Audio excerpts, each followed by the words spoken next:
Good morning बच्चों। आज हम आप लोगों को जो है प्रकाश के अपवर्तन के बारे में पढ़ाएंगे। इससे पहले हमने जो है क्रांति कोण के बारे में बताया था, प्रकाश के परावर्तन और परावर्तन के नियमों को बताया था। तो आज हम बताएंगे प्रकाश का अपवर्तन। प्रकाश का अपवर्तन क्या है, जरा ध्यान दीजिएगा।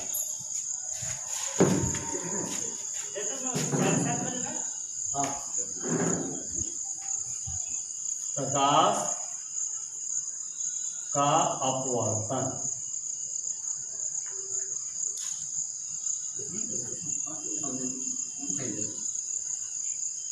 प्रकाश का अपवर्तन, यहाँ ध्यान देंगे, ये x और x एक रेखा है जो दो माध्यमों को अलग करती है। इसके ऊपर के माध्यम को मान लेते हैं विरल माध्यम,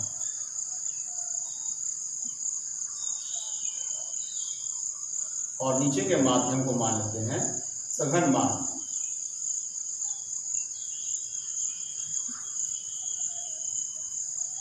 सघन माध्यम, और ये आपका अविलंब हो जाएगा, नॉर्मल।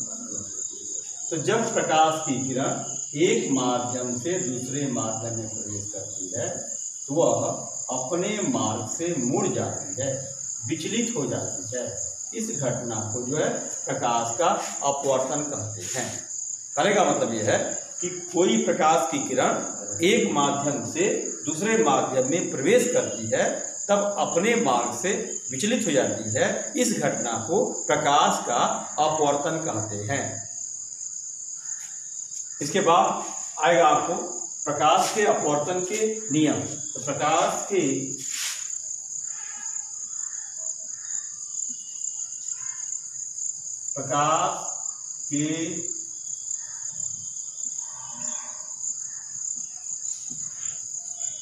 अपवर्तन के नियम।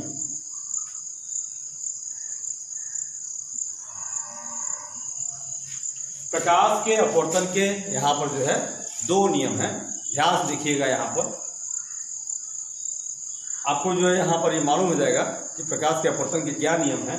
तो समझने के लिए आवश्यक है किस तरह से इसे हम समझ सकते हैं। तो ध्यान से देखेंगे तो जो किरण आपतित होती है इसे बोलते हैं आपतित किरण, और यह किरण जो है परावर्तित किरण है। यानी यह किरण है आपतित किरण और ये किरण है अपवर्तित किरण।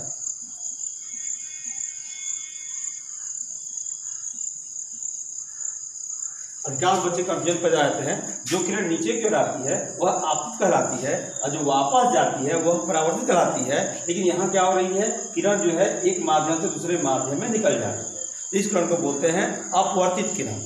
तो प्रकाश के अपवर्तन के जो नियम होंगे वह क्या होंगे? पहला होगा आपतित किरण, अपवर्तित किरण और अभिलंब, तीनों एक ही तल में स्थित होते हैं। क्या हो गया? आपतित किरण, अभिलंब और अपवर्तित किरण तीनों एक ही तल में स्थित होते हैं। इसे हम प्रकाश के अपवर्तन का पहला नियम कहते हैं। और यह जो कोण है आपतित किरण और अभिलंब के बीच जो कोण बनता है, यह कोण बनता है आपतन कोण। इसे I से नोट करते हैं। और अपवर्तित किरण और अभिलंब के बीच जो कोण बनता है अपवर्तन कोण। अपवर्तन कोण हो गया। ये हो गया, क्या हो गया आपका? आपतन कोण, और ये हो गया और अपवर्तन कोण हो गया। तो प्रकाश के अपवर्तन के दूसरा जो नियम होगा, पहला नियम तो आप जानेंगे। अब दूसरा नियम जो होगा, दूसरा जो नियम होगा वह होगा आपका एक ही रंग के प्रकाश के लिए किन्हीं दो माध्यमों के लिए। देखिए दो माध्यम यहाँ पर है, एक माध्यम और दो माध्यम। और इसको हम नोट करते हैं पहला माध्यम, फिर इसको कहते हैं दूसरा माध्यम। क्या लिखेंगे? एक ही रंग के प्रकाश के लिए किन्हीं दो माध्यमों के लिए, किन्हीं दो माध्यमों के लिए आपतन कोण की ज्या और अपवर्तन कोण की ज्या का अनुपात एक नियतांक होता है। इसे हम स्नेल का नियम कहते हैं। अर्थात क्या हो जाएगा यहाँ पर? साइन आई बटा में साइन यन ये आर साइन आई बटा में साइन आर बराबर नियतांक। ये हो गया। अब यहाँ पर हम आपको परिभाषा ब्लैक बोर्ड पर नहीं लिख रहे हैं, केवल समझा रहे हैं, तो समझिए, ध्यान से सुनिए और देखिए किस तरह से ये जो बताया जा रहा है आप खुद ही लिख लेंगे। तो क्या होगा, साइन आई बटा में साइन आर बराबर क्या है, नियतांक है। इसे हम स्नेल का नियम कहते हैं। स्नेल का नियम कहते हैं। पुनः ध्यान से सुन लीजिए आप। प्रकाश के अपवर्तन के नियम क्या है, तो प्रकाश के अपवर्तन के दो नियम होते हैं। पहला नियम क्या है, आपतित किरण, अभिलंब और अपवर्तित किरण तीनों एक ही तल में स्थित होते हैं। और दूसरा नियम क्या हो जाएगा, एक ही रंग के प्रकाश के लिए, एक ही रंग के प्रकाश के लिए आपतन कोण की ज्या अर्थात साइन आई तथा अपवर्तन कोण की ज्या साइन आर का अनुपात एक नियतांक होता है। इसे हम स्नेल का नियम कहते हैं। यह हो गए प्रकाश के अपवर्तन के नियम।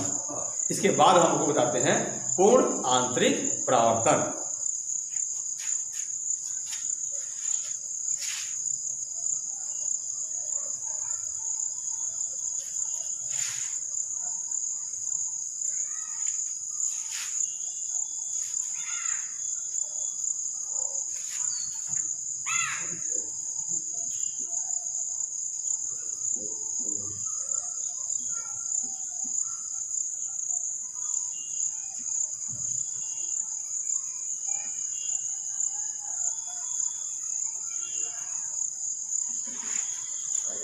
पूर्ण आंतरिक परावर्तन में पहले आपको बता दें कि पिछले के वीडियो में हमने आपको जो है क्रांतिक कोण के बारे में बताया है। तो इसके आगे हम बताते हैं आपको पूर्ण आंतरिक परावर्तन किसे कहते हैं। ध्यान देंगे, यहाँ भी आपका जो होगा माध्यम होगा विरल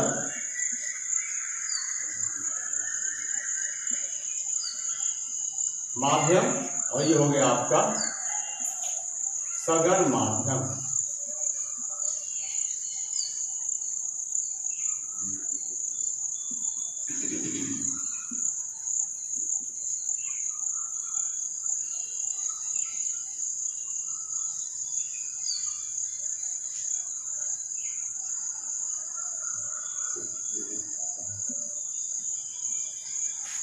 जल्दी है और यहाँ पर जो है आर आपका हो गया 90। अब यहाँ पर जब है जब प्रकाश की किरण सघन माध्यम से विरल माध्यम में प्रवेश कर रही है, ऐसी अवस्था में यदि आर बराबर 90 होता है और आई तब क्या होगा, आई बराबर सी हो जाएगा। यानी यहाँ पर जो है सी जो हो जाएगा क्रांतिक कोण हो जाएगा। तो लिखेंगे क्या, जब प्रकाश की किरण सघन माध्यम से विरल माध्यम में प्रवेश करती है तो अभिलंब से दूर हट जाती है। जब सघन माध्यम में बने आपतन कोण को क्रांतिक कोण से बड़ा किया जाता है। क्या करेंगे, जब सघन माध्यम बने आपतन कोण को क्रांतिक कोण से बड़ा किया जाता है तो संपूर्ण प्रकाश सघन माध्यम में ही वापस लौट आता है अर्थात परावर्तित हो जाता है। संपूर्ण प्रकाश परावर्तित हो जाता है। इस घटना को प्रकाश का पूर्ण आंतरिक परावर्तन कहते हैं। क्या कहते हैं, प्रकाश का पूर्ण आंतरिक परावर्तन कहते हैं। यहाँ आप ध्यान देने योग्य चीज यहाँ पर है कि जब आपका जो है प्रकाश सघन माध्यम से विरल माध्यम में प्रवेश कर रहा होता है, ऐसी अवस्था में सघन माध्यम में यदि आपतन कोण क्रांति कोण से बड़ा होता है तभी पूरा का पूरा प्रकाश जो है सघन माध्यम में ही परावर्तित होता है। किंतु यहाँ अगर सघन माध्यम में आपतन कोण क्रांति कोण से कम हो जाता है तो ऐसी अवस्था में यह प्रकाश जो है विरल माध्यम में क्या होता है, अपवर्तित हो जाता है, यानी विरल माध्यम में निकल जाता है। यहाँ विशेष पॉइंट यहाँ पर यही समझना है। इस पॉइंट को यदि आप समझ जाते हैं तो पूर्ण आंतरिक परावर्तन से सभी घटनाओं का वर्णन आप कर देंगे। अगर नहीं समझ पाएंगे तो नहीं कर पाएंगे। इसलिए यहाँ पर ध्यान दीजिएगा, जब प्रकाश जब जो है यहाँ पर है क्या है, यहाँ पर है कि ये सघन माध्यम जो आपतन कोण है और क्रांति कोण से अगर कम होता है, ऐसी अवस्था में यह प्रकाश कहाँ निकल रहा है, यह विरल माध्यम में प्रकाश निकल रहा है। और जब सघन माध्यम में बने आपतन कोण से यानी क्रांति कोण से आपतन कोण अगर बड़ा हो जाता है, तो ऐसी अवस्था में संपूर्ण प्रकाश कहाँ जाता है, सघन माध्यम में ही परावर्तित होता है। यह है पूर्ण आंतरिक परावर्तन। और पूर्ण आंतरिक परावर्तन की शर्तें हैं, क्या है? पूर्ण आंतरिक परावर्तन की जो है पहली शर्त है कि प्रकाश का जो है सघन माध्यम से विरल माध्यम में जाना चाहिए। क्या हो गया? प्रकाश सघन माध्यम से विरल माध्यम में जाना चाहिए, यह इसकी एक शर्त है। और दूसरी शर्त है कि सघन माध्यम में बने आपतन कोण को क्रांति कोण से बड़ा होना चाहिए। यानी सघन माध्यम में जो आपतन कोण है वह क्रांति कोण से बड़ा होना चाहिए। तो क्या होगा? प्रकाश, ये आपका हो जाएगा आपका पूर्ण आंतरिक परावर्तन की शर्तें। पूर्ण आंतरिक परावर्तन की शर्तें। प्रकाश सघन माध्यम से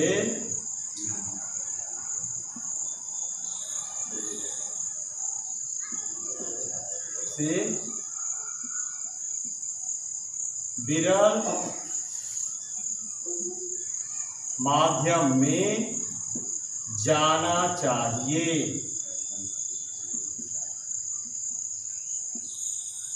जाना चाहिए।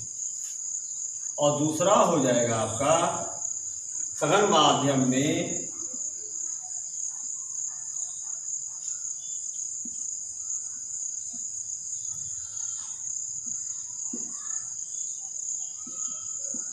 बना आपतन कोण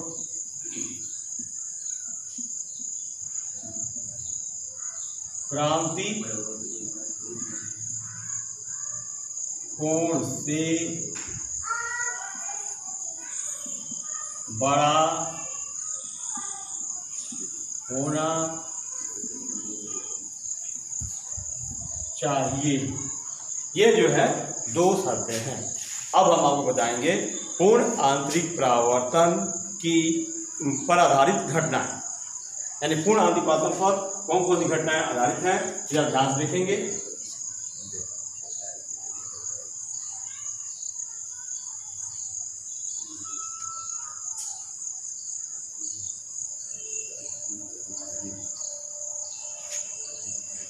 हीरा क्यों चमकता है, इसे देखेंगे हीरा जो है क्यों चमकता है।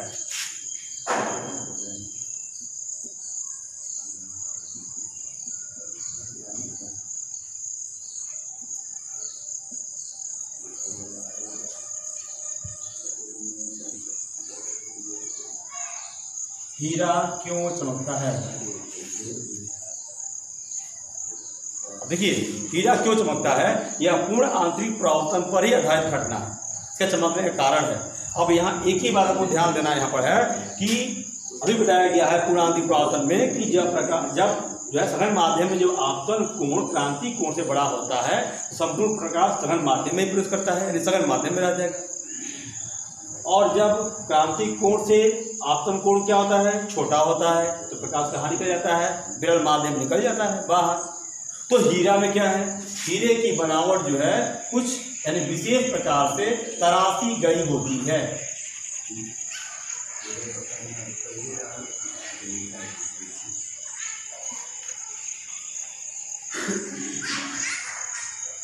हीरा जो है, हीरे को जो है मतलब एक विशेष प्रकार से तराशा गया होता है। ध्यान देंगे, हीरा जो है ठोस होता है, इसके भीतर जो है माध्यम जो होता है वह सघन होता है, जबकि इसके बाहर का माध्यम जो होता है वह विरल होता है। अब जब प्रकाश हीरे में प्रवेश करता है, जब प्रकाश हीरे में जब प्रवेश कर जाता है तो वह क्या करता है कि हीरे को इस प्रकार तराशा गया होता है कि हीरे में प्रवेश करने वाला जो प्रकाश होता है वह हीरे के विभिन्न परतों से क्या होता है, परावर्तित होता रहता है। क्यों? क्योंकि जब सघन माध्यम में प्रकाश प्रवेश कर जाता है, ऐसी अवस्था में उसका जो आपतन कोण है वो क्रांति कोण से क्या होता है, बड़ा होता है, और यह प्रकाश हीरे के अंदर ही परावर्तित होता रहता है। किंतु जब किसी विशेष परत के लिए जब आपतन कोण का मान जो है क्रांति कोण से कम हो जाता है, ऐसी अवस्था में प्रकाश जो है हीरे से बाहर निकल जाता है अर्थात विरल माध्यम में निकल जाता है, और उस ओर से देखने पर हीरा चमकता हुआ दिखाई देता है। इस प्रकार जो है हीरा क्यों चमकता है आप समझ गए होंगे। हीरा क्यों चमक रहा है? क्योंकि अगर प्रकाश कहीं से अगर आ रहा है और वह प्रकाश अगर हमारी आंखों में पड़े तो वह चीज जो है चमकती हुई दिखाई देती है।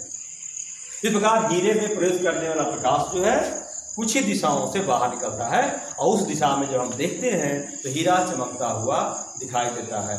इस प्रकार जो है हीरा चमकता है। और एक नंबर का जब प्रश्न आता है पूछेगा आपसे मतलब कि हीरा क्यों चमकता है, एक नंबर में इसका जवाब दीजिए, मतलब एक नंबर के प्रश्न के लिए ये है तो आप जवाब देंगे कि पूर्ण आंतरिक परावर्तन के कारण हीरा चमकता है। क्या करेंगे? पूर्ण आंतरिक परावर्तन का, किसके? प्रकाश के, अर्थात प्रकाश के पूर्ण आंतरिक परावर्तन के कारण हीरा जो है चमकता है। हीरे का चमकना पूर्ण आंतरिक परावर्तन पर आधारित एक घटना है।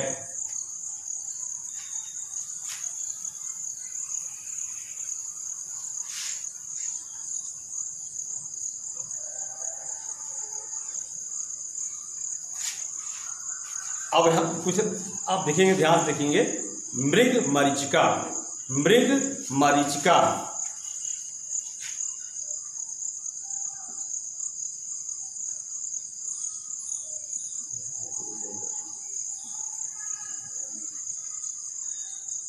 मृग मरीचिका गर्मियों के दिनों में या रेगिस्तान में, ध्यान देंगे, गर्मी के दिनों में रेगिस्तान में क्या होता है आप ध्यान दीजिए,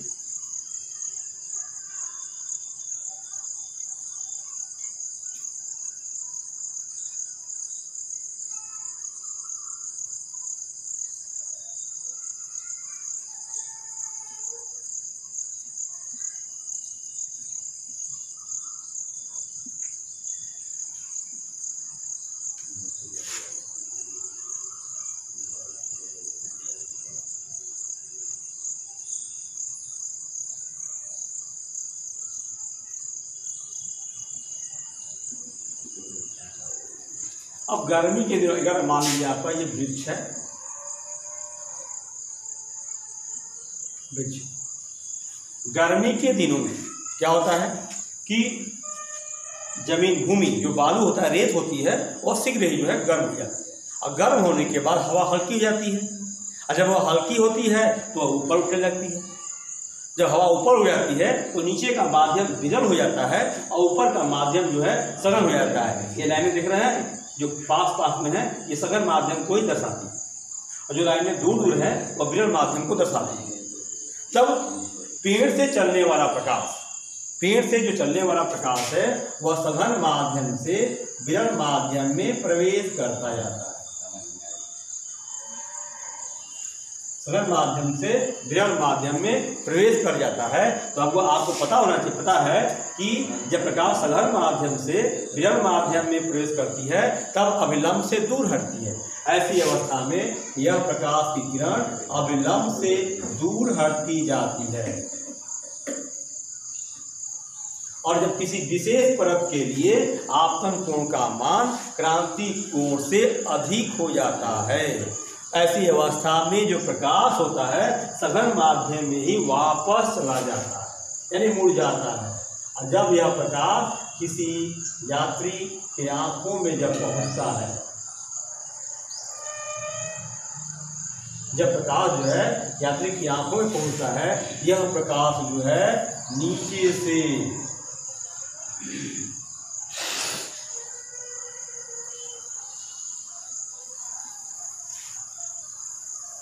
नीचे से आता हुआ दिखाई देता है। ऐसी अवस्था में जो ये वृक्ष है इसका प्रतिबिंब नीचे की ओर बनता है और यात्रियों को जो है वहाँ पर पानी का आभास होता है कि वहाँ पर पानी है। लेकिन जब यात्री वहाँ पहुँचता है, पास आता है, तो वहाँ पर कोई भी पानी नहीं होता है। ये समझ लीजिए वहाँ पानी नहीं होता है, यह एक धोखा है। ये क्या है? एक मृग मरीचिका का उदाहरण है इस पर पूर्ण आंतरिक परावर्तन का। तो क्या लिखेंगे? जब प्रकाश की किरण, लिखेंगे रेगिस्तान में क्या होता है? गर्मी पड़ती है या दिन के समय में क्या होता है कि रेत जो है शीघ्र गर्म हो जाती है और रेत के संपर्क में जो वायु है, हवा है, वो गर्म होकर हल्की होती है और हल्की होकर जो है ऊपर उठने लगती है। इस प्रकार जो है नीचे का माध्यम, ये माध्यम हो गया विरल और ये माध्यम हो गया सघन। सघन माध्यम ये हो गया विरल माध्यम। जब प्रकाश की किरण वृक्ष से जब चलती है तो सघन माध्यम से विरल माध्यम में प्रवेश करती है और अविलंब से दूर हटती चली जाती है।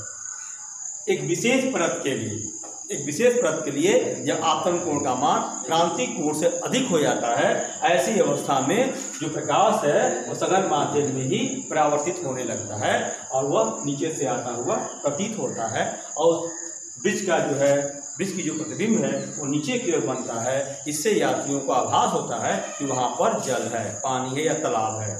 इस अवस्था में जो है यात्री जब यहाँ पहुँचता है तो अब कोई तालाब नहीं होता है। यह पूर्ण आंतरिक परावर्तन पर आधारित एक घटना है। इस प्रकार जो है जितनी भी घटनाएं होंगी पूर्ण आंतरिक परावर्तन से संबंधित, हम सब जो है जवाब उसका इसी तरह से देंगे। आप ध्यान रखेंगे कि जब आपतन कोण का मान क्रांति कोण से बड़ा होता है तभी प्रकाश जो है सघन माध्यम में जाता है और सघन माध्यम में जाता है जिस माध्यम में हम खड़े रहेंगे। अगर हम भी सघन माध्यम में खड़े हैं और सघन माध्यम में प्रकाश आ रहा है तो जरूर हमें दिखाई देगा और नीचे की ओर दिखाई देगा। तो इस प्रकार जो है या इसको इतर करते हैं कि मृग मरीचिका के कारण, यानी पूर्ण आंतरिक परावर्तन के कारण जो है मृग मरीचिका जो है दिखाई देती है। इसी प्रकार जो है ठंडे प्रदेशों में जहाज जो है हवा में लटके हुए दिखाई देते हैं, उसका भी जो है यही कारण है। अब उसमें क्या होगा? ठंडे प्रदेशों में नीचे का माध्यम आप उलट देंगे, नीचे का माध्यम जो है आप सघन कर देंगे और ऊपर जो है विरल कर देंगे और ठीक इसी तरह से वर्णन आप कर देंगे। ठीक है, इसके बाद हम आपको बताएंगे। अब तो ये हो चुका है, मतलब यह संबंधित जो है आपको जो है इससे संबंधित चीज़ें जो है अब समाप्त हो गई हैं। अब अगले वीडियो में आपको जो है इसके बारे में आगे बारे में बताया जाए।